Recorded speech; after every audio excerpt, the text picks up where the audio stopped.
This episode is made possible by New Masters Academy, the world's #1 online art school. Click the link down below for a free 7-day trial. Thank you, New Masters Academy. Hey everybody, welcome back to the Honey and Absinthe After Hours podcast. We are your hosts. I'm Vincent, a background designer for animation. And I'm Janet, the ex-Disney artist turned independent creator, and this is a podcast about all things art, business, and whatever we feel like. Yeah, and today we're going to talk about should we Californians leave our good state of California? But before we get into it, make sure to smash the like button. Over there! Is today the day I finally get you to touch that button and make it blue? Go ahead. Touch it. Why are people leaving? There are a lot of people leaving. Yeah, a lot. Every time we drive around, we see a lot of moving trucks. And a lot. Yeah. Every day. Like, let's say we have to get groceries really quick or whatever it is. There's always a U-Haul Yeah. in the neighborhood. And at first, because we've lived here for so long, I thought it was because people were moving in. And then I realized, oh, people are leaving. They're not moving in. And I think the reason why is because California is turning into a little bit of a hellhole. And it seems like there are a lot more opportunities and places to live outside of California that are a lot more affordable. I don't understand. We have the weather. We have the beach. Did I say we have the weather? Man, if you guys can hear right now, we have like air filters going because of the wildfires. And there's something about these wildfires that are a little bit different. They feel more toxic. It's so strange. We used to live in an apartment really, really close to the Burbank Hills. Mm-hmm. And when the Burbank Hills were on fire, I mean, there was ash everywhere. I had to change my car filter because it was all screwed up. But there's something, it wasn't as bad as when I go outside and I feel like there's this miasma. Yeah. And I like lose 15 HP every 30 seconds. Yeah, it's so strange. Like I get nauseous, I get headaches, and the other day I went outside for like a second and my heart was beating fast for some reason, and I run. I do a lot of cardio. I was like, what? I'm having a heart attack. What's going on? We found a good deal on filters on Craigslist. So we went to Pasadena. We picked up these filters and immediately when we went to Pasadena, we were totally screwed up. Yeah, that's where, for the most part, the fires, the closest fires to us are. So much for amazing weather. At least for right now. So there are a lot more opportunities, and it seems like it costs a lot less to live elsewhere. And we were talking about this because we were looking into other states that potentially, if we could move there. And I was so shocked by the prices of homes. Yeah, I was just chilling, playing guitar next to you, and every 5 minutes you'd go, damn, damn. Yeah. So, and what were you going damn about? So I was looking at a few different states. First, I was looking at Nashville, Tennessee, and I was so shocked by the amount of land and the amount of house you get for about half the price of California house prices, at least for certain cities in California. Oh man! So a typical house in our area is like what, like 900 to $1 million, yeah. Right? And that's for like a 2-3 bedroom small-ish starter home. Yeah, it would be tough to have like a larger than medium-sized dog because it's just so small. Yeah. Whereas, there are places in California where you can still buy pretty cheap, affordable starter homes. Like Sun Valley. Yeah. And you don't even have to be that far away from work. Yeah. And so we were talking about this, and then I realized there are a lot of people, young people in particular, because I know most of the people who listen to this podcast are basically like our age, around our age, between 18 to 30 something. And I realized, because this is what I thought just a few years ago, that a lot of young people don't think they can ever own a home. Yeah. Especially in California. Especially back then, I would think, oh man, that's how is that possible? How could I possibly do that? Yeah. Straight out of the college. What? And that's what I thought too. And I want to dispel that myth for all you young people, because it's actually really great to own a home, and not as hard as a lot of young people think. And I remember seeing a lot of articles when I was younger, because I've always been kind of into finance and money and that kind of thing. And I don't know what it is, but I just assumed that it would be too expensive, and it's not in the cards for me because of the time I grew up. Like maybe in my parents' age or back in the day it would have been possible, but now I'm a millennial, I can't afford that. But then, so there's actually a coworker that told me, that laid down the law. Yeah, when you were at DreamWorks, right? Yeah. He was a co-revisionist with me, and he was much older than me. Like, I was the youngest on the crew. And you're the baby. And of the board people, board revisionists. He was the oldest, and we were like put on the same team together. So it was a fun dynamic, because in a way he taught me a lot of adult things, because I had graduated college, and then I'd been freelancing for a while, and it was nice to have someone older to look up to and give me advice. Yeah, when you got hired at DreamWorks, we moved out together, and there was just a lot of life things. Yeah. That we had to figure out. And so I remember complaining like a typical millennial to him about, man, I don't understand my parents' obsession with needing this idea of an American dream, the white picket fence and the house and everything. Besides, that's impossible for me. And then he was like, wait a second. You think it's impossible? Well, he didn't say that. He understood the hard parts of making money and saving to be able to afford a home, especially when you have college debt. He understands that. But he was like, there are a lot of benefits about the American dream, the whole white picket fence and owning a home and owning property. That has nothing to do with the idea of a dream. For me as a logical person, I was like, this is such a silly... There's a lot of utility to it. Right? Yeah, that's what he was saying. There's a lot of utility to it. And I was like, what do you mean? And he basically said... And get a load of this, everybody. This is going to blow your mind, because it blew my mind when you explained all this shit to me when I came home. So he basically said, when you own a home, most likely you'll have a mortgage, and a mortgage is a loan. Basically, you owe the bank a certain amount of money for the home that you bought.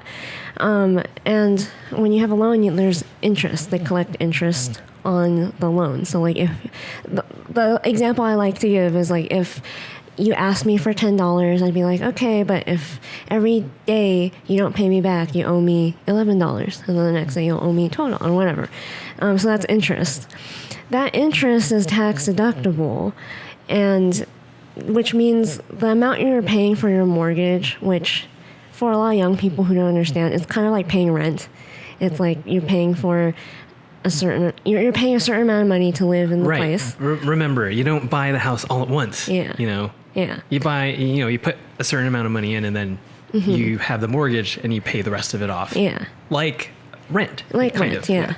yeah. Except some of the amount you pay towards this mortgage or this rent will go back to you because it's interest, and that's tax deductible. So whatever you make the entire year, whatever you're spending on housing, you basically get it back for when taxes. So you're gonna pay less to Uncle Sam.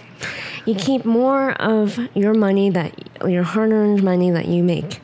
Versus if you rent, which is, everyone starts off renting. Yeah. But it is like you're kind of just throwing that money away. Yeah. It's not going anywhere. It's not going to come back to you. No, yeah. So like, for example, let's say you get a mortgage, and your payment every month is about like $1,500. That's like a 1-bedroom apartment in LA. So potentially you can be paying the same amount of money to live in your house versus in an apartment, except that some of it will be coming back to you by the end of the year. And you can sell that house for a lot more money later on. Yeah, maybe you want to upgrade. Maybe you want to move somewhere further. But it's a good first step, right? Yeah. And many don't even think the first step's possible. No, because it seems so expensive. Right. Like we said, like a starter home sometimes can be $1 million here. And so that's what I thought. I was like, okay, that's all great. That's all great. But I can't afford that. And then he was like, it's cheaper. It's actually kind of affordable. Like, because you realize you don't have to pay for the entire house. You only have to pay for like 10 to 20% of it. So let's say it's like a $300,000 house. 10% is $30,000. And that's more achievable to save towards than $300,000. And then when he told me about that, I was like, oh, okay, let me do some research. So immediately we sat right next to each other. I went on Google, like typed furiously. And first I looked at like the home prices in different cities. Since I grew up here, I know all like the different neighborhoods and stuff. So I typed in like, if I lived here, how much would it be? We even did this together, I think, at a certain point, and we were shocked at what's actually affordable and what's like, that's expected. Yeah. I mean, it would probably be really expensive to live in Beverly next to Rodeo Drive. Yeah. But I mean, like, to think, we saw some houses in Burbank and Glendale that I was like, oh, that's feasible. Yeah, that's not so bad. Yeah. It's still bad. Yeah, of course. Because it's California, but it's not like that bad. Yeah. And so like when you go to Zillow, for example, and you're just browsing homes, different size homes, just to see. A lot of the times, next to the price of the home, it'll also show you potentially how much you would be paying in monthly payments.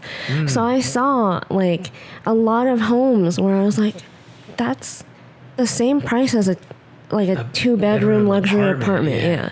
Or that's not so bad either. And I was like, have I been lied to this whole time?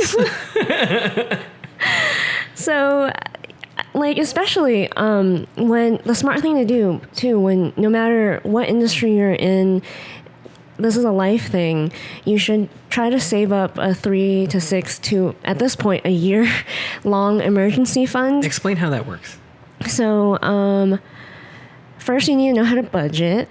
And, well, first you need to get a job. I think that's first. First and foremost. Yeah. But, like, granted, you have a job. Yeah. So if you have a job, you're like a young person out on your own for the first time, and you're supporting yourself, and I don't know, maybe you moved to LA, everything's great.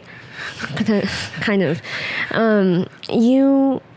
Whatever amount of money that you make, you should be saving it, so that in case anything bad happens, your car breaks down, something happens to someone in your family, your pet, something happens to your pet, you can pay for it. Or like right now, the pandemic, like something crazy like this happening once in a lifetime, you'll have money in the bank. So in case something happens and you can't make money or whatever, you are okay. So you paid off your guild dues. Damn, that was tough, right? And then, if you figured out how you're living, how your living expenses are now, but then you're looking towards the future and you're thinking like, okay, what do I got to do? What do I have to do next? Yeah. So you you have all the things to live. You have your apartment, you have food, whatever.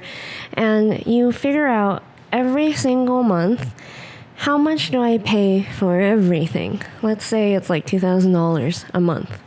That's basically your living expense, cost of living. So you take that number and you just make sure that number stays the same from month to month. So no buying. No, don't buy $500 Gundam kits. Yeah. At least 5 times a year. Don't go on whatever shopping spree, whatever it is that you love. Maybe buy the games that are really, really good this year.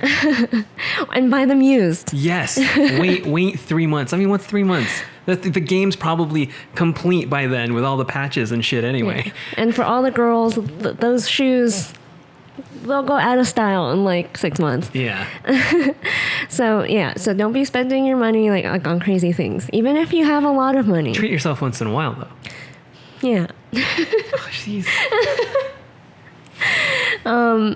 But so just make sure your living expense stays generally the same from month to month, and try to have it so that it's a lot less than the amount of money you're taking home. Right. So have a little bit extra left over, and you save that. You put it in the bank and you forget about it.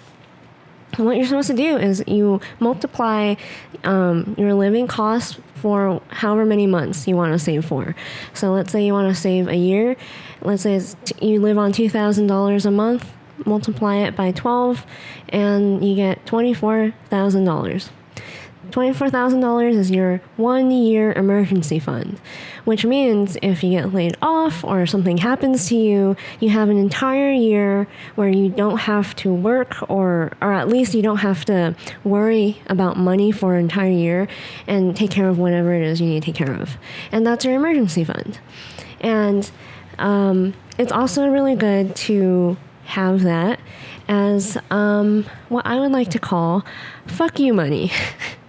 Where if you're in a bad situation, let's say you're in a company that you hate, or a job that you hate, or a boss that you hate, or whatever, you have fuck you money. Yeah. And you can be like, I quit, I'm leaving, and I'm okay. I will be okay until I find my next thing. A lot of people are complaining about power. Who has power? Who doesn't have power? You know what helps? When you have fuck you money. Yes. It helps a lot. Yeah. I'd say that's like a good taste of power, and then the next is to go to the shooting range. And it's good for, I mean, even if you don't want to do something like me, like change a career, which that allows you to do, have a change of career or whatever. It also allows you to not work on a show you don't want to work on. Like, let's say you don't want to spend your talents on a preschool show that makes you really, really bored and sad, then you can say no to that job and wait for the next one. You have options. You give yourself options, I guess. And you want to be able to choose. It's your life. Yeah. You don't want to just force yourself to work in a show. I mean, everybody has to do it. Everyone has to start somewhere. Yeah. But if you have fuck you money, you could pick and choose, you know? Yeah. You could wait a little bit to find something you like. I don't know. Maybe do your own project too. But it's just, you have the freedom and the leeway. Yeah. And because I had just gotten hired. Like, I had, I still had student debt. I still had a lot of things I needed to worry about. But because I wanted to be debt free, and I wanted to be really financially secure, because one of the biggest fears I had as a newly independent adult was stability and being okay. I think I've talked to other people about this too, and a lot of women, usually, a lot of people, young women, have the same irrational fear of like not being okay. So we hoard money, we hoard stuff. Yeah. I had at the time I was just really scared of making ends meet and being able to be a fully functioning adult.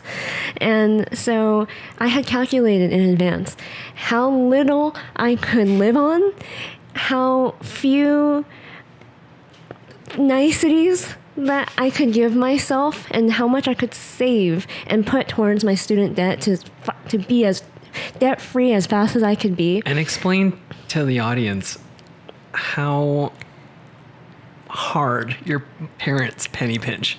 Oh. So my parents did not grow up wealthy. They did not come to this country wealthy. From communist China, yes? Yes. Yes. They came from communist China where wealth was redistributed, and they lived on a farm and they had nothing. And they came here with nothing. And they couldn't speak English. They still have a hard time. And which growing up, we were so poor. Like, my mom had worked at like a sweatshop in downtown LA, and my dad worked for, I think, some like small electronics shop or whatever. Like, they did not have money. And I grew up not feeling poor, because I think kids don't know that they're poor. I just, with being said no to a lot. Like, I didn't get a lot of gifts. For example, I didn't have Christmases a lot of the times. And you didn't have Nintendos? Or yeah. How many Barbies in your life? Like one, and I begged for it. And it was like from Big Lots or something. Like a discount version of a Barbie. And everything was hand-me-down. And my parents made me eat the same thing every single day of my life until I think 12, where I finally got some variety. And it was like fish, rice, and broccoli every day. So here's what I love about your parents, and it's so intense. About 5 years ago, remember the fashion trend was like, the Justin Bieber long t-shirt thing with the camo. Mm-hmm. And then it slowly morphed into like, especially with Stranger Things, and I guess everyone started to look more and more 80s. Yeah. So your parents, when we first started dating, I met them and stuff, they looked like they were straight from the 80s. But the hilarious part is, since 80s is so popular now, you see them sometimes and they look so cool. Yeah. They look so cool because they are wearing the same clothes. Yeah. Like, if you were to dig and find, that colorful Adidas windbreaker and just certain pieces of clothing, and if you flip that online on eBay or wherever, what's that app? Like Poshmark. Yeah, you'd make so much money. Oh yeah, my mom especially hoards like crazy because of how they brought up. They don't like to talk about it very much because it was not a nice place to live, communist China. And they look around us though. It's looking more and more like it though. Yeah, it really upsets me. So my mom, she really hoards things like she's still in communist China, like Depression era. If you have like Depression era grandparents or parents, kind of like that, just like canned tomatoes from like 10 years ago. But your mom has seen the light though, and the name of that light is eBay. And Craigslist. Craigslist. Sorry, excuse me, Craigslist. All the stuff she's hoarded and kept really good care of for so many years. Like, we had a whole garage filled with junk. Yeah, since I'm playing music, I remembered you kept like just this old piano, this like really old rinky-dink thing that I just want to fuss with. Yeah. And I was like, oh, I'd like to just borrow that. Mm-hmm. And then first of all, your mom put it on like the roof compartment of the garage, right? Yeah. First of all, and your mom was like, "Oh, it's up there," and I look up and it's there, and was like, "Great. Are you expecting me to get up there? Because I'm not gonna get up there." But your mom was like, "Oh, wait a minute," and then like she hops onto the tool shed table, puts one foot like the Jean-Claude Van Damme commercial where like he's doing the splits, like one foot on the construction table and the other on your parents' van. Mom reaches up all by herself, right? Takes the thing and like perfect balance brings it down. And your mom's fucking old. They're like in their late 60s. Like, ask my mom to do that. Like, she'd probably break the table. And hurt herself. Yeah. If you guys think I'm strange, my parents are strange. They're fascinating. I came from them. Yeah, so. I know. Let me look at you. Look at her. So, yeah, they horn, and she's discovered Craigslist, and she has been slowly selling her horn because making money makes everyone in the Chan clan happy. Very happy. So if there are any aspiring entrepreneurs out there, I highly recommend you guys listen to Extreme Ownership by Jocko Willink and Leif Babin. And if you didn't know already, head over to audibletrial.com/the Honey and Absinthe podcast to get your free Audible trial, where you will get 1 free audiobook and 2 free Audible original audiobooks. So audibletrial.com/the Honey and Absinthe podcast and listen to Extreme Ownership. So anyways, because I had figured out how much money I needed to save in order to live in LA for a year, because I looked it up online, and it says you need 6 months, and I'm always an overachiever, so I was like, I need a 1-year emergency fund because animation, I was like in my head, animation is not a secure job. Who knows what's gonna happen? It's smart though. Yeah. So I was like, this is the number that will be enough to last me for a 1-year emergency fund. What was the number again? I think I forget if it was like 20 to 30,000. I think I was overestimating how cheaply I could live. So I think I said 30,000 is a year. And what actually happened, especially since we moved in together and we were living in a tiny little studio apartment. With 2 cats. Yeah, it was a very small space, and I was doing everything I could to save money. That was more. I was more like spending like less than $1,500 a month on living expenses. So I saved way too much money.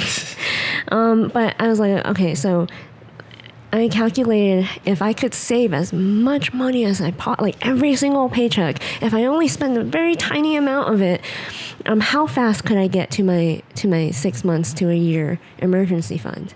And then after that, once I get there, I pretend that money doesn't exist, and I save more so that I can just pay off my student loans, completely just pay all of it off. So when I saw the amount of money I could be saving by putting it instead of into rent, the same exact amount of money I can be putting into a mortgage, which will make me more money later. Also because of tax returns, and then if you ever sell the house, and then I was like, and then I saw the down payment required. Down payment again is like the 10 to 20% you need to put down on a house.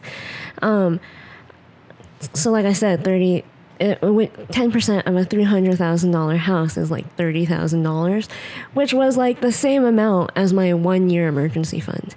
Oh, okay, I see. Yeah. So, you would think that, okay, I saved up for my emergency fund and I worked, let's say 3 years in animation. It's been 3 years. Yeah. Like, would you say that's like fair? Anyone in any position could probably. Oh, you should be able to save that in like no time at all. Okay, so let's say you get there. Then the next step is like, all right, it's time to get a house, right? Yeah, or pay off your debt. Oh, okay, your right. student debt. First and foremost, that's number one, right? Yeah, but in my head, I was like, again, where I came from was like, I would never be able to. Never, as in like, no matter how many decades I work, I will never. But I was like, wait, this is how many months it's going to take to save up for my emergency fund. This is how many months I'm going to be able to pay off my debt. Wait, in however many years, I can actually buy a home.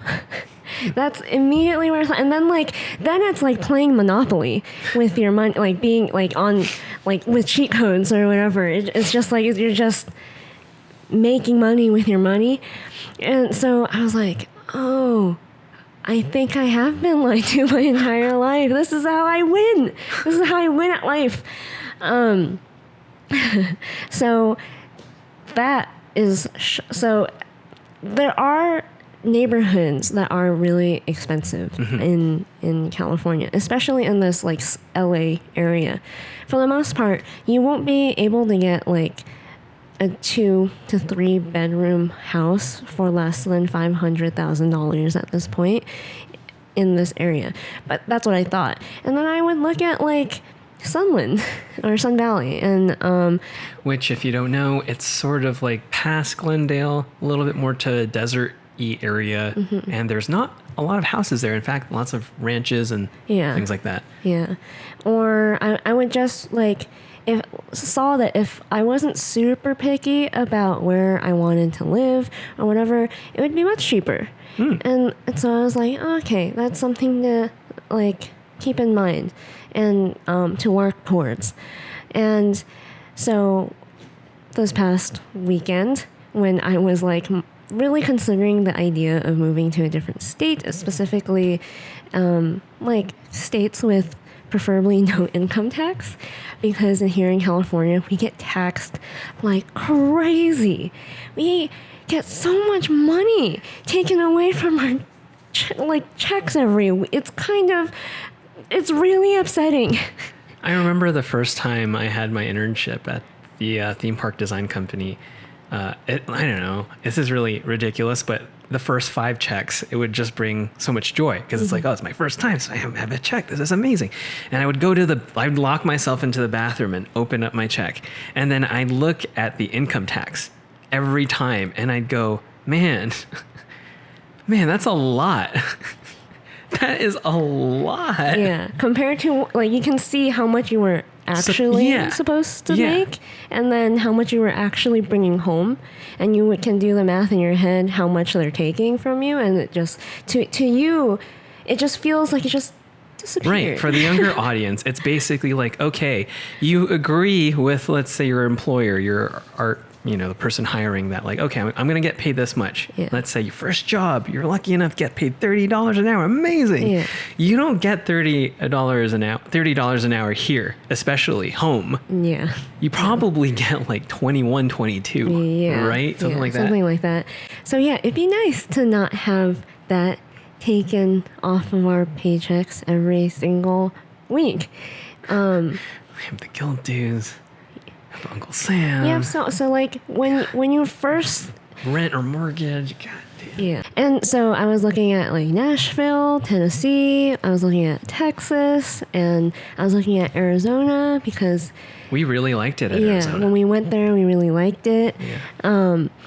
And first I was looking at like Tennessee, specifically Nashville home prices, and I was like, oh my god, because I already thought like, I don't need to be picky about where I live in California. And then I looked at Nashville, and I was like, oh my god, everything's like half the price it is here for more house, for more land. Like, you can have like a large dog, and they have their own little park. Yeah. And I was like, what are we doing here?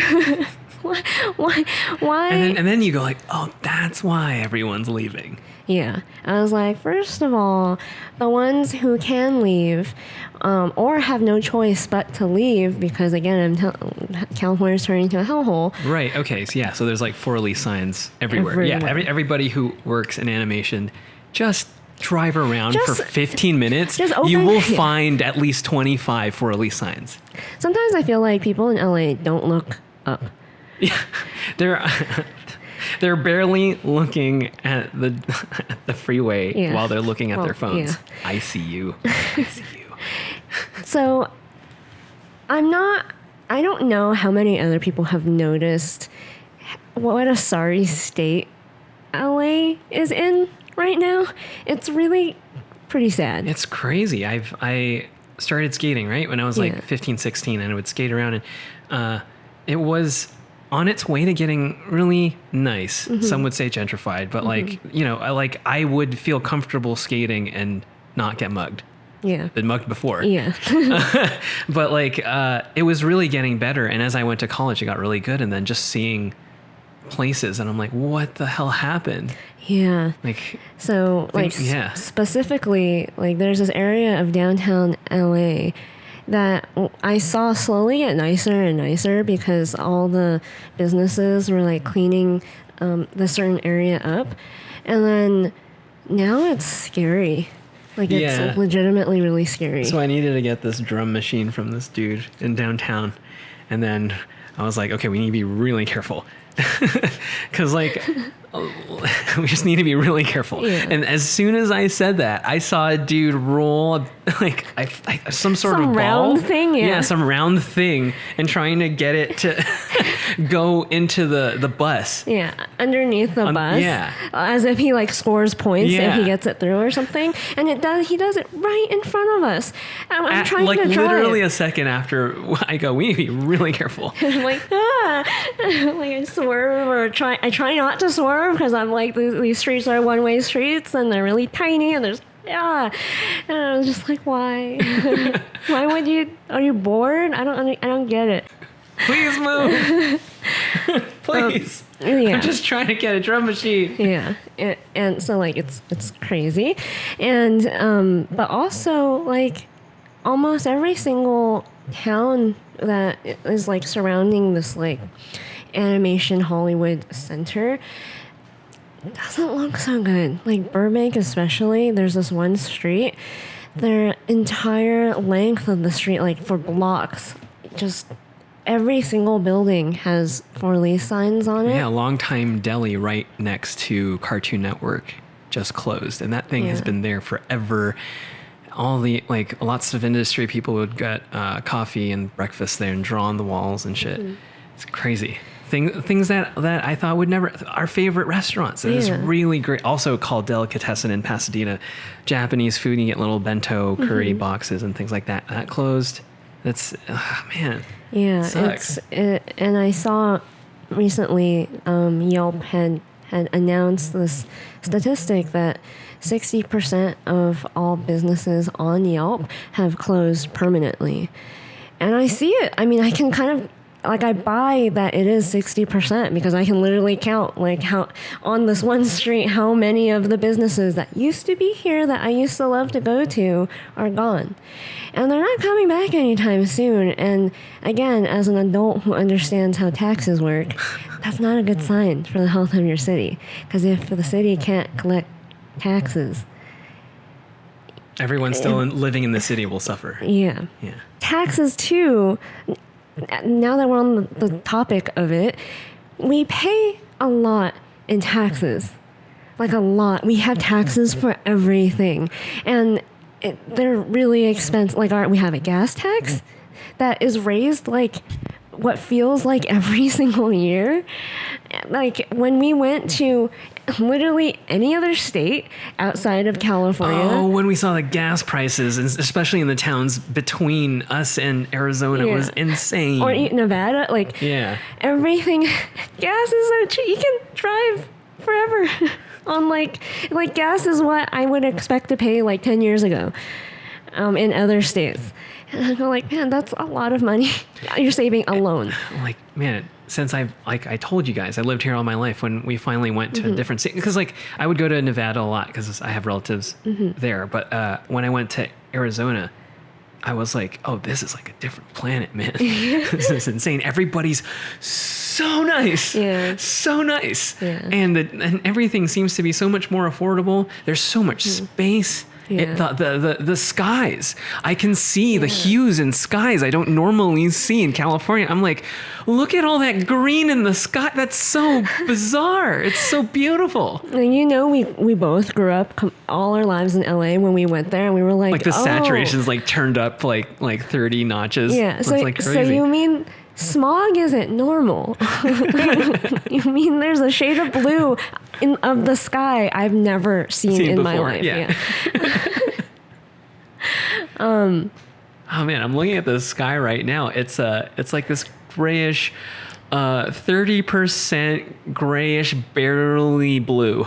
And I remember I remember sitting in like the Asian place we like to eat in Arizona, and then looking at the sky and seeing like as the sun set, like indigo and greens and blues and like violets and then like really burning oranges, and I'm just like, what? This is amazing. I don't even have to go to the movies. I could just stare out into the sky. It's amazing. Yeah. I mean, there are picturesque like deserts out there that look like what was that one the Wyatt paintings? Oh yes. Yeah, I was like, wow. So that's what they were painting. Those they mountains. Weren't exaggerating. Yeah, they weren't exaggerating. I always thought like, man, they really chose those like bright colors to paint the sky. Like, no, they were painting what they were seeing. Oh my God. But other than the gas tax, there are road taxes, which bother me because if you've ever driven here, the roads are garbage. yeah, and they're never fixed. That's like actually like if you're an adult, you're probably over 35. You're probably chuckling right now because that's like a stereotype we have here, like a stereotypical complaint. Yeah, that we pay for road increases in our road tax every single time we pay for it. And there's always some sort of bill that like, oh, we're gonna make the roads amazing. We're gonna make the roads amazing. Just give us a little bit more of your income. And then the roads are never amazing. And then we pop a tire on a porthole. Yeah. And we go like, where did my tax dollars go? And also recently, this is a recent problem because again, we grew up here all our lives. This wasn't a thing. But rolling outages, where they intentionally turn off the power to your home of entire blocks or entire cities because they're having an electrical grid problem, which if you recently came here, you probably think this is normal. This is LA, I guess. That makes sense. I guess that happens. Yeah. This is not normal. You'd have an occasional power outage. Yeah, it was, an accident. Some fuse blew up in the pole like next door, a few blocks away. Yeah, but when they announced rolling outages this year, I was like, what is that? And how are we just taking that? Yeah. And you mean like, I could be working on freelance or my job and suddenly my shit turns off? Yeah. Like what? And then all those hours of work gone. California is trying to transition to green energy. And because of that, they have closed a lot of power plants that used to be run on like natural gas, I think. And because of that, when it got really hot this year, we didn't have enough power. So you know what, they were like, okay, we're gonna like temporarily stop like the fact that we closed all you power plants down. Come back, we need you. We can't survive like this.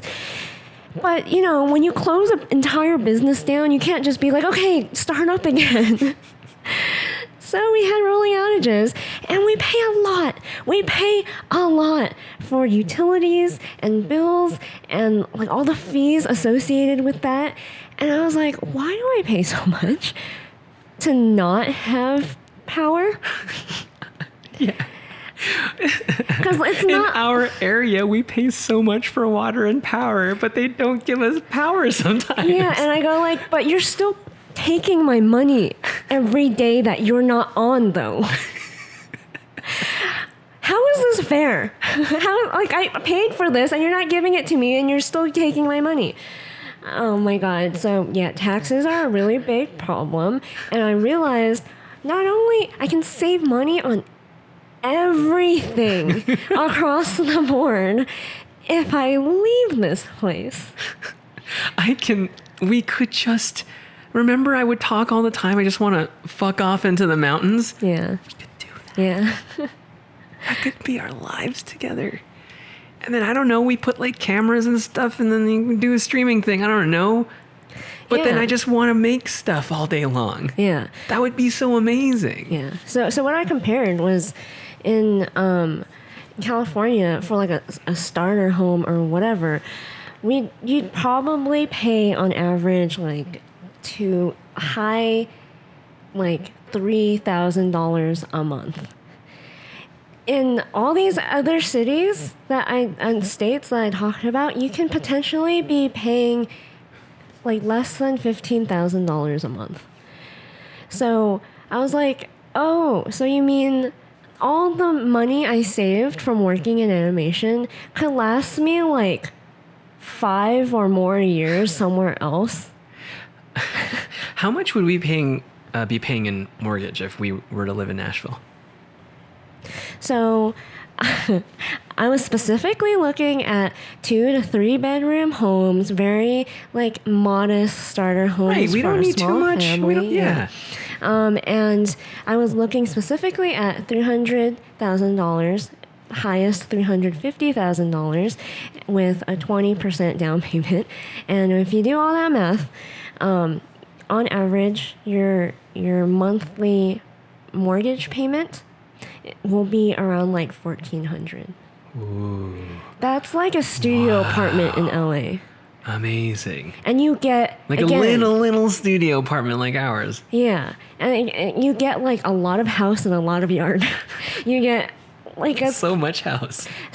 like a 3-bedroom house with like a giant yard, and you can settle down and have kids, or you can have like a family of dogs. Like I You don't know. could live your life how you want to live it. Yeah. Instead of, I don't know, working for the mouse or something. Yeah, and like even if you have to give up your fancy glory fame job, that like this fancy job in LA, what do you have to do to make $1,400?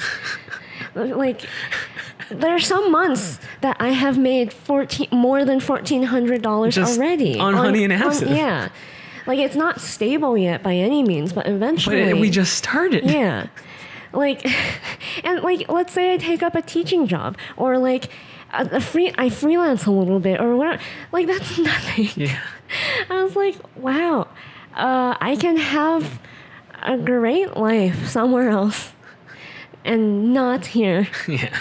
Just even if it took me 5 years to like get my life together once we've moved to like a different state, because like 5 years because I had saved up so much money.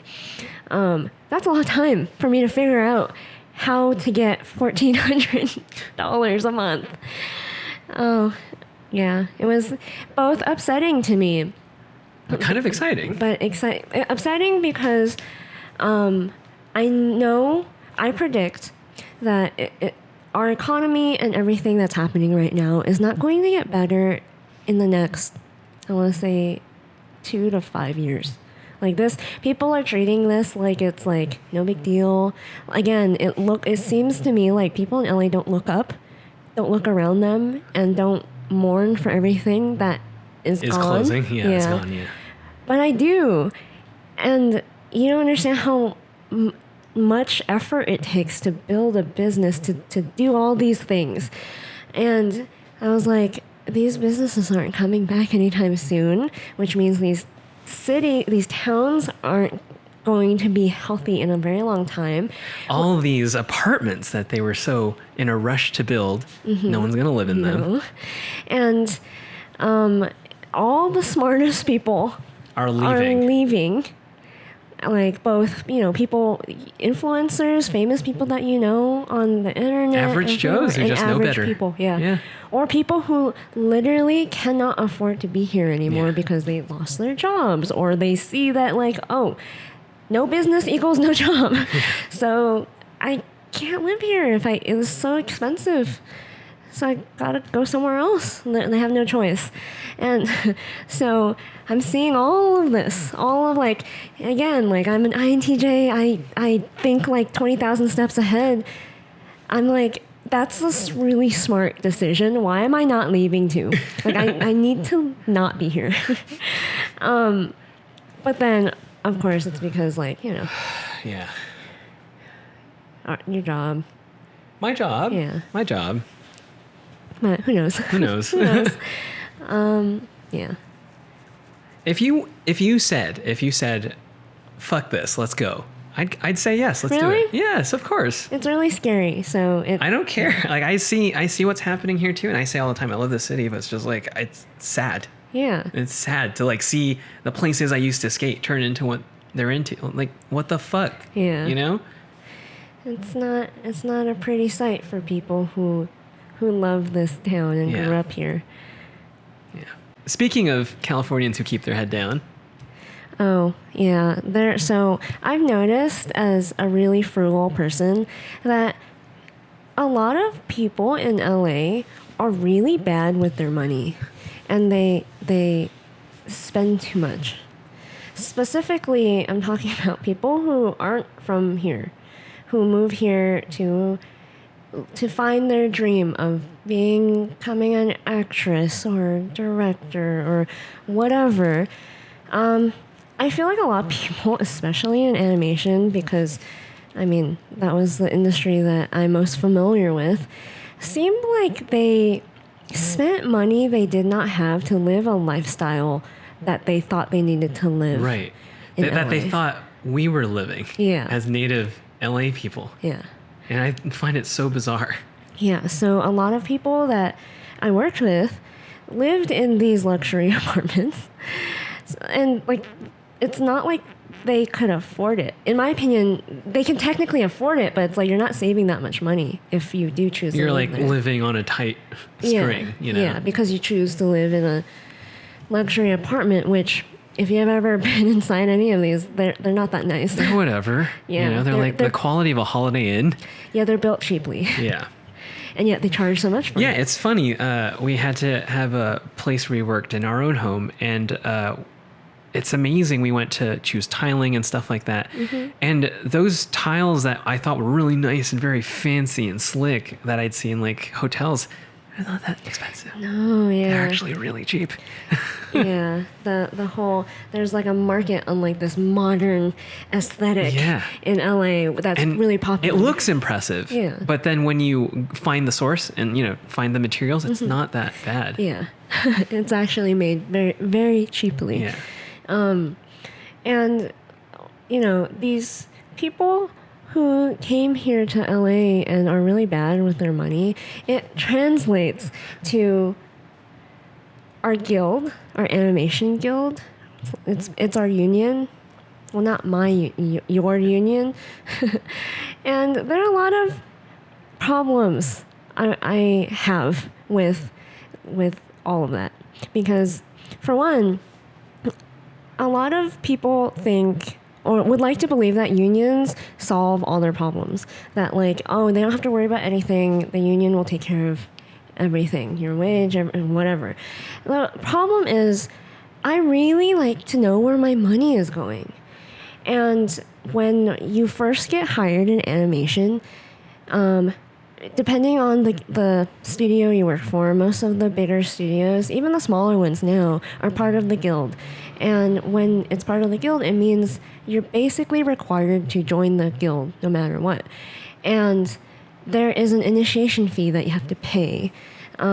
So you've graduated college or university. Now you are loaded with usually a lot of student debt. And some of you will make it, right? And you'll get the job that you've always wanted. Yeah. The first year, though, you're going to have to pay those dues. Yes. That's a long year, Yeah, man. because once you join the guild, not only do you have your student debt, you also have your initiation fee, which is this large sum of money that you need to pay in order to be in the guild. And you have to pay up every 2 weeks.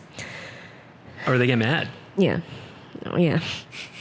And even after that, you think you've paid off however many thousands of dollars that you need to be initiated into the guild. You think you're scot-free. No. Every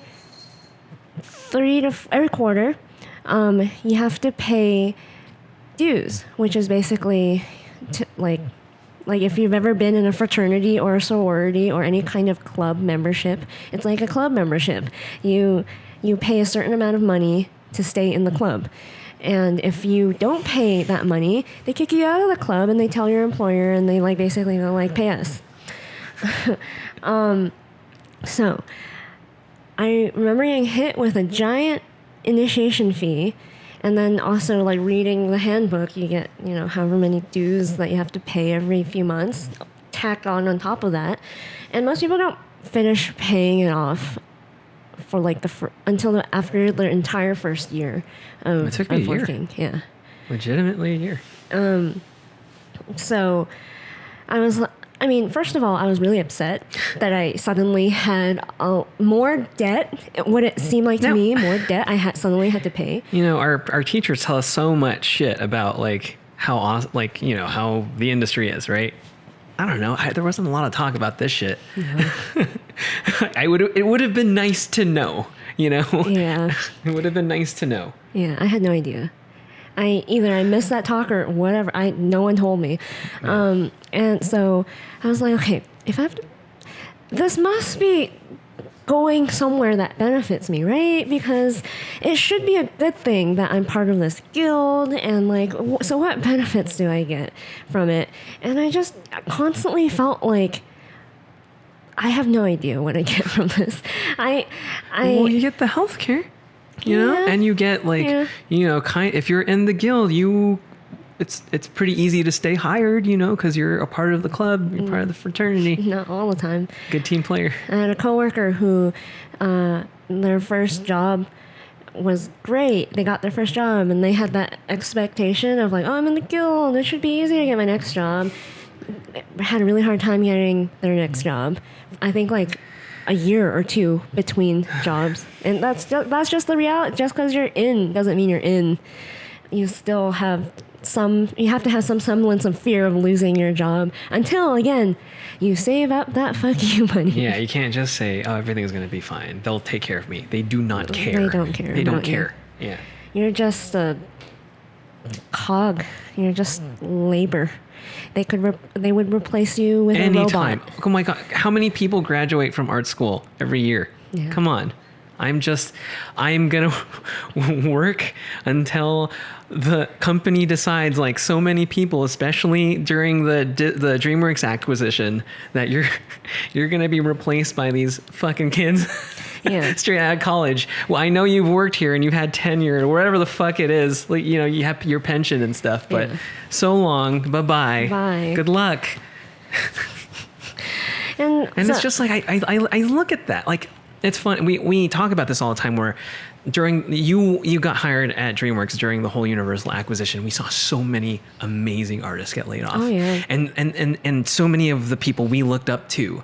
And then there was a certain artist at school who basically got in and she's great, but I could sense that she was paying attention to that too. Yeah. And you know, it's like the Star Wars thing where Rey is like, you know, in Jakku and she's looking at the older lady and she's still scrubbing the thing.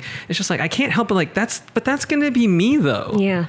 That's like me in like 30 years or 20 years, or God forbid, because of how things are now, could be even sooner than that. Yeah. So I see that and it makes me think like, do they not see how like shitty that is for morale? You know, that like I'm an artist and I want to like, you know, be the hero that I looked up to in college, and then what, they get cut just because, you know, new talent and people coming up. Like, remember, guys, like how many people graduate from art school all the time? Yeah. Those are the people working and they're already so little jobs. Yeah. So like during that time, I don't know if I explained this in detail before, but around when I got hired, I want to say like 6 months to a year after I first got my first animation job at DreamWorks, DreamWorks merged with Universal. And that merger, usually mergers mean a lot of people will get laid off because there's going to be a lot of redundancy. People who do the same jobs, same departments. A lot of departments will be like cut. and a lot of people will be let go. And I remember at the time, this is like telling too of big corporations or any kind of company who do not care about you. They were like, oh, you guys don't worry, none of you are going to be affected by this merger. It's just a merger. It's not going to affect you. It's fine. Your job is fine. They literally told people that your job is fine. You have nothing to worry about, which I think is so irresponsible. Because if I were going to get laid off, just tell me. Yeah, don't fuck with me. Yeah, because at least I can prepare. Yeah. At least I can either start saving more money or start preparing making the my steps. resume and right. interviewing. Don't lie to me so that when I'm thrown out, I am so it's going to take me so much longer to find my next job or to figure out life, because you just said I'll be fine, and I believed you. Like I thought that was so irresponsible. But so they said that, and then immediately after, oh, it was a bloodbath. So many people got laid off. I was fine because at the time, Netflix was greenlighting everything. Netflix. Yeah. And DreamWorks was their main animation studio at the time. Right. So TV for the most part was fine. But DreamWorks feature, a lot of people got laid off. And a lot of projects that were on for a while canceled. just dead. Yeah. And so there was a clear pattern who got laid off, though. So this friend that we were talking about, she was basically like us, like me, just new to working in animation, which means we're cheap. We're like the cheapest you can get labor for. They churn us out of a factory. Yeah. These art schools. Yeah. We're little machines. Yeah. So she was looking around and these crazy talented artists that have been working for forever, and we're just let go like it was nothing. Our friend, you mean? Mm-hmm. Right. So all these people were getting laid off around her, and she was telling us this, and she was saying how she thinks the only reason why they decided to let them go and keep her was because she was cheap. Yeah, of course. No, that's exactly why. It's probably why she got hired in the first place. Yeah. I mean, she's very talented, but it's kind of, but then, I can't help but if I put myself in her shoes, I got hired. Yay, I get to work with all my heroes. What? They're getting laid off? What? But that's going to be me in 20 years. Yeah. And you can't help but what the fuck? Yeah. I thought there was some sort of care here. Yeah. And then you look around, that was the first instance where I was like, that's interesting. All these older artists, and they're not even that old. When I say older, probably 40. Yeah. In their 40s, maybe early 50s. I don't know. Getting laid off like that, they don't care. And I kept that in my head for a little bit, and I looked around for I want to say 2.5 years I was there, and then I kept looking around at Disney when I went to Disney, and I realized where are all the old people? Oh, at Disney, right? At anywhere. That's right. Anywhere. Oh, right. Any studio. Yeah, I would think all the time when I was a kid. Well, not a kid, but when I was in college, that when I work in animation, I'd see young folk and I'd see older people who oh, I can't wait to learn from the old wise, Gandalf of the studio. Yeah. They're not there. Yeah. You look around, and for the most part, everyone's 20. Yeah. 30. Maybe 40. And it's I wonder, you can't help but wonder, why is that? Yeah. And where did they all go? They didn't just disappear. And then all the young people are having a honky-dory time, and I'm looking and I'm thinking a few years, just thinking but where's this going to end up though? Sure, things are great now. Yeah. But if this is how they treat their olds, Yeah. We're gonna get old someday too. Yeah, and it's not because they can't do the job as well anymore. No, they can do it 1 million times better than us. I promise you, they do it 1 million times better than us. Yeah. But because we get churned out of these, like we get pooped out of these art schools, it's like, what's the point? Yeah. Like they're training people, like kids younger than us, obviously, to do what they do. Yeah. Obviously not as well, but like enough. It's good enough. Yeah. And so I realized, oh, that's what happens to them, because that was like one of my first experiences. Like, in a way, it was kind of nice to be able to see a merger or an acquisition happen inside the company, because I was like, okay, when that happens, I need to like brush up that resume and like make sure I have some money in the savings, and because no one is safe. And it's like they lay you off when you get too expensive. Say it again. One more time for everyone to hear. Very slow. Ready and go. They lay you off because you got too expensive. Say expensive one more time. Expensive. It's true. Yeah. And so what you will see a lot is there's a lot of like overturn in studios. And so every few years, you'll notice like there's a lot of young talent, and suddenly a lot of people are not there anymore.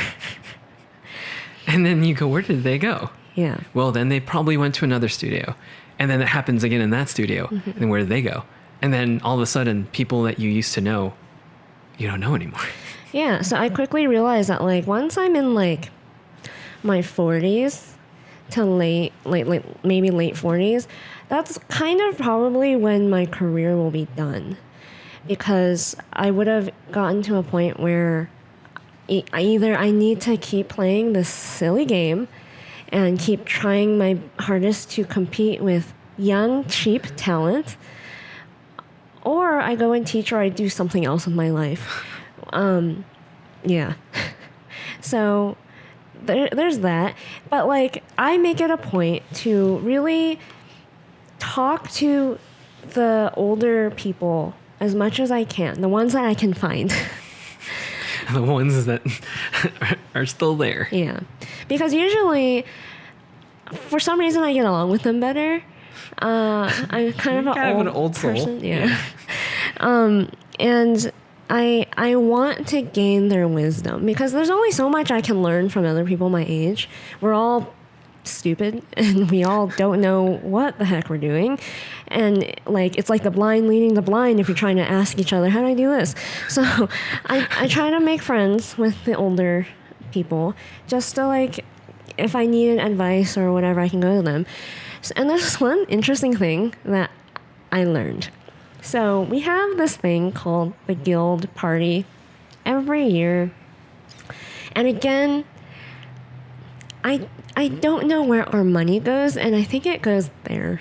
And it really upsets me because it's so unnecessary. And what it is like at the end of the year, the guild hosts this giant party where people in the guild, or like veterans or whatever, can come and like mingle and network. And it's every rap party you've ever seen on television and like whatever. It's basically that. If you guys have watched The Boys, the TV show on Amazon, yeah. There's a scene like that in that show. And it's just the worst for someone like me, because I hate small talk, and I hate mingling, and I hate schmoozing. Fart sniffing. Yeah. Yes. And not only that, but normally a lot of these LA Hollywood parties sometimes will have like an open bar, and you can tip if you want, but usually drinks are free. They're not in this party. And I was like, okay, I guess I have to pay for drinks if I come here and, make this experience a little bit more palatable for me. And that's might as well get a little loaded. Yeah. Make it easier to talk bullshit. I don't know. And I was talking to these older industry people at the time, and I was like complaining about the guild party and like why do we pay for this? Why do our dues and everything go into this, and yet we don't have a strike fund, which means every time we negotiate our wages, we have no leverage. Yeah. We can't go and strike unless we are all smart individually about saving our money, which is why I want everyone to save their goddamn money, because we don't have a strike fund. Regardless, I don't believe people will. They don't never listen to me. But they're saying like, oh yeah, the guild party, it sucks. We used to get free drinks there. And then I was like, what? You mean, not only is this party not necessary, completely way too, like, I imagine just how much it is to throw a giant ass party in LA. And it's, we at least used to get free drinks. Like, our money used to at least pay for that. And then they're like, yeah, I don't know why they stopped doing it. And then I realized it's like, oh, because they can. Because there are people like me who are newly in this industry that will never know. They will never know that they used to have it better. Man, they just like wipe all the olds away. Yeah. And then make it so that the youngs are like, this is how it always has been. Yeah, exactly. And not only that, but recently the guild has been, there's been a lot of push to like accept the PAs for some reason into the guild, which the guild is like a labor union for like artists. And like there's this push, again, people think that, oh, if I'm part of the guild, suddenly everything will be all nice and everything will be, all my problems will be solved. But it's like, no. You PAs just realize exactly how much but when they tell you how much initiation fees are and how many dues you get and all this stuff, like, is it going to be worth it? And are your problems actually going to be solved? And also, we have not been able to, like, again, negotiate for higher wages in a while. And we've been screwed time and time again because of new media and Netflix deals, and like everything is streaming now. And in a union, it's really important to know your job title and be really, really specific about it, because they negotiate all your everything depending on that. And we've had a hard enough time already, especially like, for example, for board artists, we've been more and more asked to do multiple jobs. For example, it never used to be commonplace for board artists to edit their own boards into an animatic. Now with new technology and everything, it's a lot easier. But that was never part of the job description. It adds a lot more work into a person's job, and You're already drawing a lot. yeah. So the studios are getting two jobs in one for the same amount of like money that they pay. Or like, because of new technology, because everything has gone digital, it's a lot easier now to practically animate boards in an animatic. Where before, because it was not like that at all, it didn't need to look so animated. So many boards didn't need to be drawn. And so there's a lot of like figuring out how to deal with all of that. Now you're trying to add a whole nother class of people into the union, and we need to figure out how all our initiation fees, all our dues go into all of that. And then how, like, also, like, you're not an artist. Like, why would you be in this guild? Don't you have your own guild? And also, like, but you're also just like a secretary. But even before that, even before they've ever, like, they're not part of the union yet, but they have already been starting to ask for benefits that only like people in the union get. The reason why you get these benefits is because you pay dues and an initiation fee. Why would you get benefits if you are not in the union yet? So I was kind of like, okay, I guess this Travis, like, none of you know how to save money or figure out how any of this money stuff works. And like, if people who you think would be smart enough to, because they're adults and they're working in this like fabulous industry, whatever, would be really great with, no. I was just like, it seems like all these studios, all of this is just slowly going to implode on itself, and I want to get out of here when the getting's good. Yeah, I'm just working and seeing where it goes. Yeah. So if you move, what could you enjoy? How much better of a life could you have if you left California? Well, I would choose a state with like little to no income tax. So it means no matter what I'm doing, I will have more money in the pocket. And with more money in the pocket, and things are cheaper in general. Housing, living expense, everything is cheaper. Again, more money in the pocket. And finally, there's more space. And I mean, we've never been to New York, so we don't live quite in a box. LA's pretty like spread out, but for the most part, for what you pay for in LA, you can get so much space and live so much more comfortably and cheaply. And for me, that just sounds like the life. Yeah, man. I am kind of, I mean, when we would go to Arizona, it just felt so peaceful. Yeah, when we went to the B&B, I was like, oh man, here we go. I kind of want to live here. It was just so beautiful, and it was just so calm. Yeah. The air was a lot better. I could see colors. Yeah. Amazing. I mean, I wonder if you grew up in that kind of atmosphere where it is very relaxed and you have these big dreams of moving to a big city like LA and like live out your dreams or whatever. Like, take it from us. We have lived here all our lives, and we want to leave here. So everything you think that this place is, fantasy. It's fantasy. It is not that great.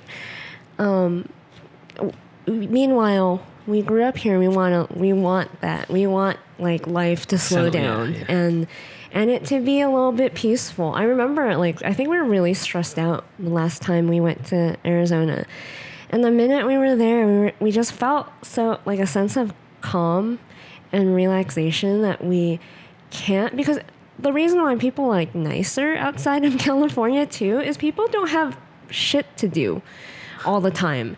Like, people take their time and they do things at a different pace.